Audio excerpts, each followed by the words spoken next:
I thank all those who made this virtual meeting possible.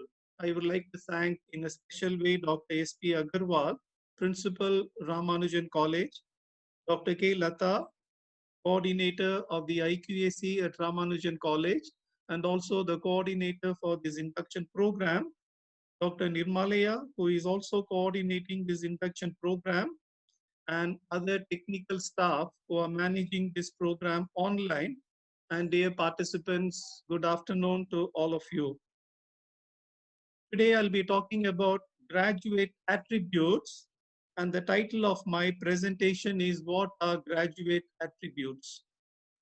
Now I have divided my presentation into 4 units, and for each unit I'll be taking something like 15 minutes, and this is how I have organized my PowerPoint presentation. In the first unit, I'll be defining what are graduate attributes. Then I'll be briefly mentioning, I'll be listing 12 key graduate attributes. I'll be talking about these 12 key graduate attributes in the next 60 minutes.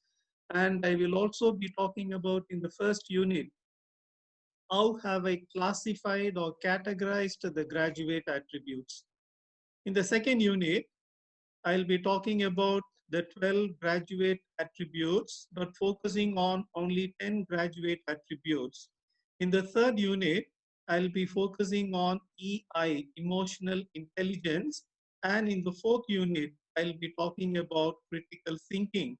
And I will also be giving a few tips as to how to promote critical thinking in our colleges and universities. So dear friends, this is how I have organized my presentation. And as I said earlier, for each unit, I will be taking something like 15 minutes. Now let me go on to the first unit. The first unit, I'll be giving you the definition of graduate attributes. What are graduate attributes and what do we mean by graduate attributes and how do we define graduate attributes? I have 3 definitions. In this particular slide, I have the definition of the key of graduate attributes, and this definition is from Bowden et al. The year is 2000. And in the following slide, I have 2 more definitions. Now, please take a look at this definition. And as I said earlier, this definition of graduate attributes has been given to us by Bowden et al. The year is 2000, and this is how they define graduate attributes. Graduate attributes are the qualities, skills, and understandings a university community agrees its students should develop during their time with the institution. These attributes include, but go beyond the disciplinary expertise or technical knowledge that has traditionally formed the core of most university courses. They are qualities that also prepare graduates as agents of social good in an unknown future. Now, dear friends, if you look at this definition closely, there are 3 dimensions to this definition. So the first part, the first sentence talks about the qualities, skills, and understandings a college or a university student should possess. Now, the second dimension talks about subject knowledge or disciplinary knowledge or technical knowledge. A student of chemistry should be familiar with organic, inorganic, and other types of chemistry. A student of literature should be familiar with drama, with poetry, with criticism, with prose.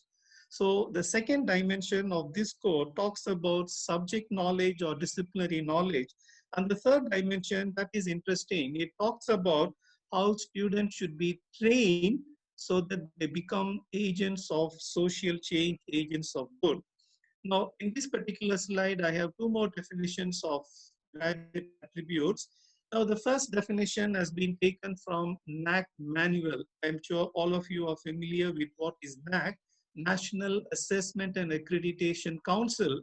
It is a wing of the UGC and it is headquartered in Bangalore. As you know, the main job of NAC is to assess and to accredit colleges and universities in India. And they do it in 3 different ways. They have a separate scheme for universities, another scheme for autonomous colleges, and the third scheme or a third pattern for affiliated and constituent colleges. And for each of these three types of institutions, they have brought out a manual which includes a glossary, and the glossary is the same whether it is a university or an autonomous institution or an affiliated or a constituent college. So I have taken this definition from the NAC manual, and it talks about two dimensions. It says what are graduate attributes, that is the question. So NAC would define graduate attributes as the disciplinary expertise or technical knowledge that has traditionally formed the core of most university courses. They are qualities that also prepare graduates as agents for social good in an unknown future. In other words, there are two dimensions or there are two facets to this definition of graduate attribute by NAC. The first dimension talks about subject knowledge or disciplinary knowledge. And the second dimension talks about how higher educational institutions, how colleges and universities should prepare students to become agents of social change and social transformation.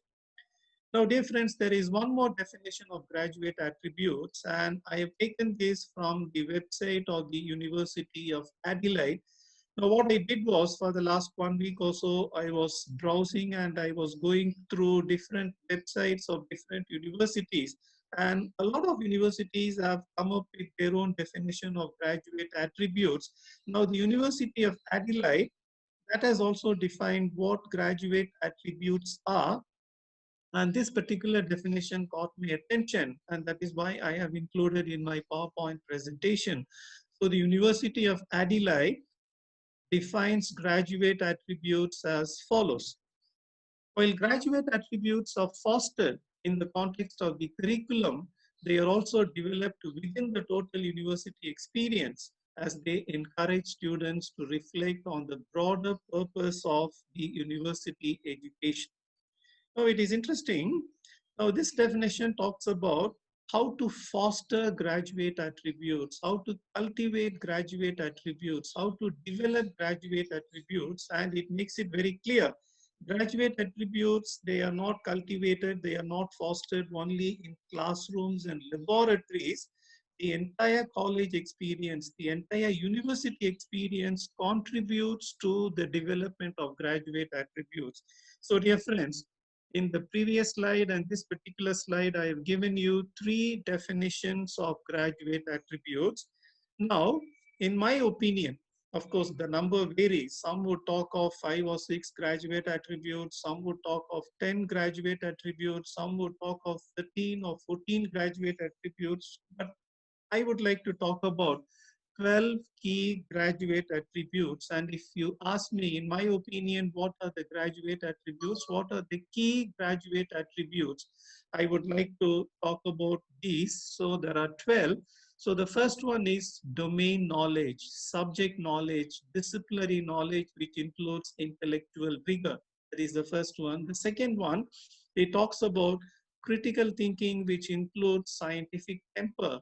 The third one is theory to praxis or theory to application, concepts and theories that they learn in classroom to be applied to real life situation. The fourth one is a multicultural outlook that not only recognizes but values diversity, excellent communication skills, both spoken and written, emotional intelligence, digital literacy and fluency, then mental flexibility and resilience, particularly during times of crisis. We are living through a period of crisis thanks to COVID-19.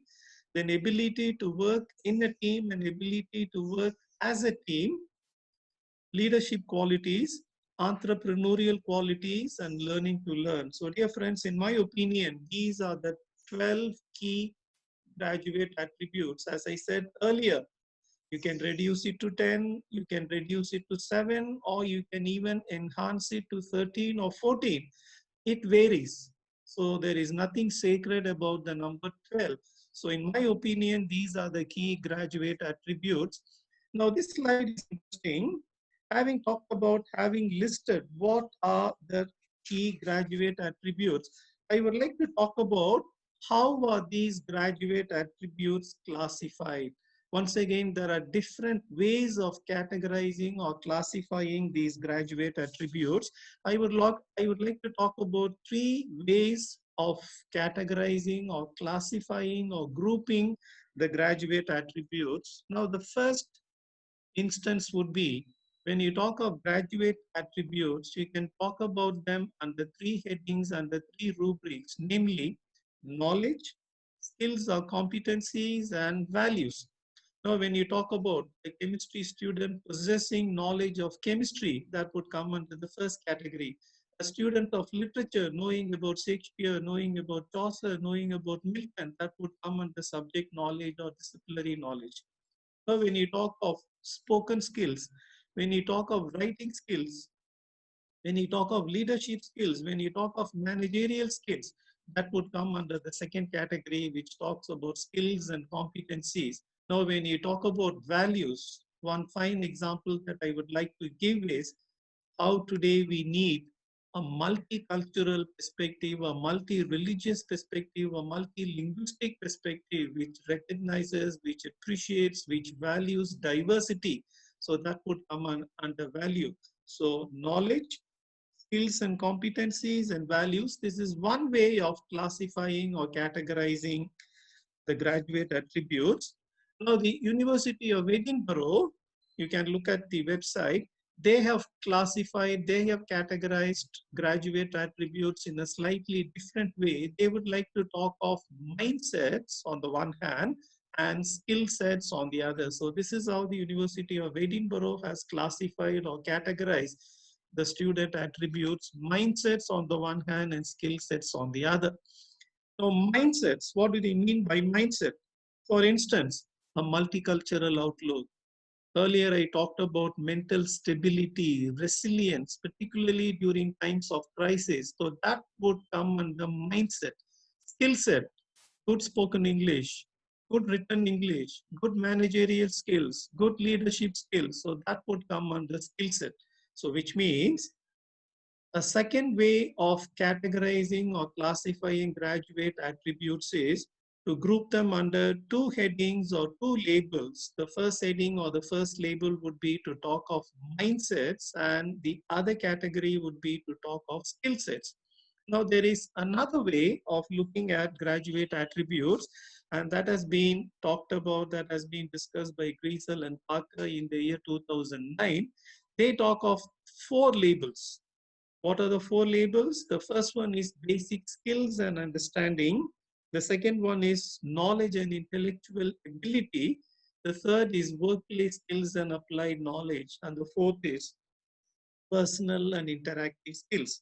Now, on the basic skills and understanding, the example that I can give immediately is you need good communication skills, and that is absolutely basic, that is absolutely vital for any student studying whatever subject. So that is the first one. Now, the second one, when you talk of knowledge and intellectual ability, obviously it refers to subject knowledge, disciplinary knowledge, wherein you should have intellectual rigor. Now, workplace skills and applied knowledge. In order to shine in your workplace, you need good leadership skills, you need good emotional intelligence. So they would come under the third category. The last one, personal and interactive skills. The example that I can think of is learning to learn. I talked about it when I talked about the 12 attributes. So dear friends, that is the end of the first unit. So in the first unit, I have done three things. I have answered the question, what are graduate attributes? I have given you three definitions.